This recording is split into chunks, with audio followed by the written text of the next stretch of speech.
to the homework of lecture 37, where we talked about the specifics of the character sequences. And the homework is as follows. User enters 2 character sequences in this case, and it is again given that the 50 characters will be the most that user can enter for each of those sequences, and create a new character sequence that is a concatenation of both entered sequences. Concatenation just means that we put one sequence at the end of another. So of course there will be a specific command for this concatenation operation, as we talked about in the lecture, but in this homework we won't use any specific commands, we just write it ourselves. So let's say those 2 sequences entered by the user are like that, 1 and 2, and so create a new sequence that looks like that. Create such a sequence, of course, and also print it out on screen. Okay, so let's try to do it now ourselves, and then please come back to see the solution.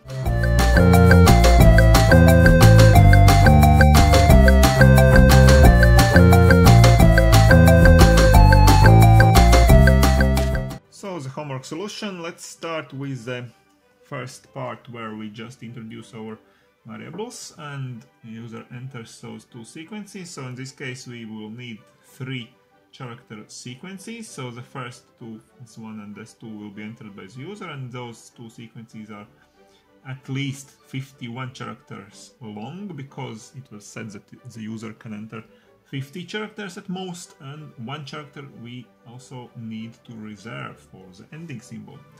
Those 2 are of length 51, and this S will be our resulting sequence, where we will put both S1 and S2 together, and this one will be of length 101, because the most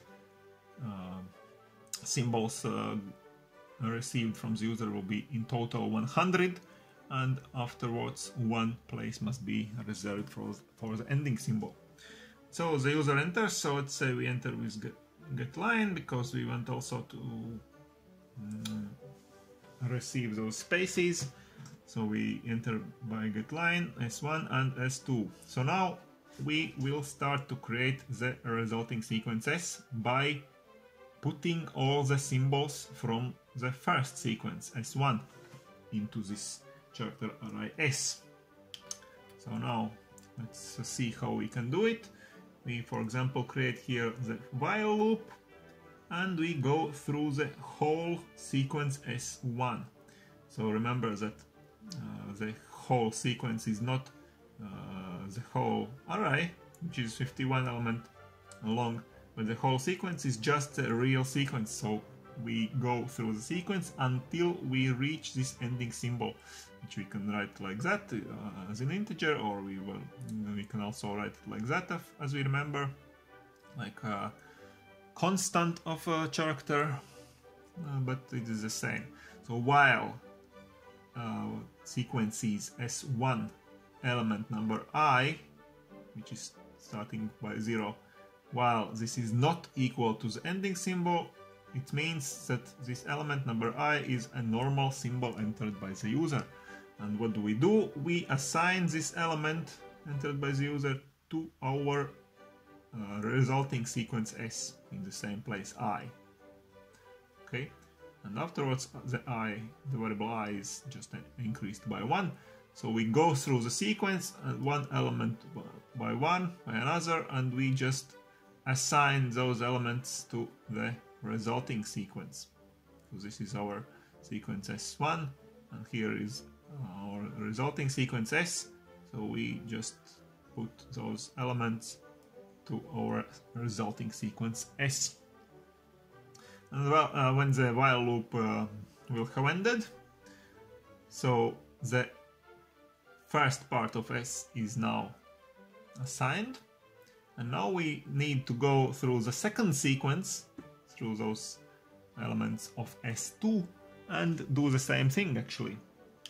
Put those S2 elements into the further part of S. So we again create the while loop here, and we go through the sequence S2 with another index here, so let's say j. J is also 0 at the beginning, so while this element is not equal to the ending symbol, we again assign this element s to number j to our resulting sequence s, and to the s element number I still, because the variable I is still the index of our resulting sequence s. So where we ended in this first for loop, from this position we just go further here. So we assign to this position number I, we assign the element number j of this sequence s2. And afterwards we of course need now to increase both indexes. I, which is index of our resulting sequence s, and j, which is index of the sequence s2. Okay, and now when this while loop ends now, what is the result so far until this place in the program? So now in the resulting sequence s we have put both sequences, so first of all s1 and afterwards s2 elements also have been transported here into the resulting sequence.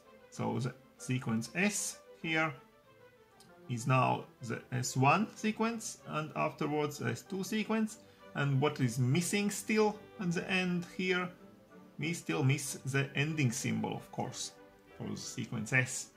So this is the next command here. We just add the ending symbol at the end. So at the end means at the position number I, because I is the position where we put those new elements, and afterwards we increase this I by 1, and the position number I is the right place where we put the ending symbol at the very end. And now the sequence S is completely formed and normal and perfect, and we can just print it out using the normal cout command. So that's it for this work. So I hope you have solved this problem by yourselves. If not, if you have some questions, you can of course ask me in the comment section below.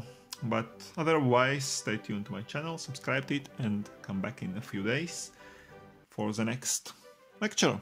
Until then, bye!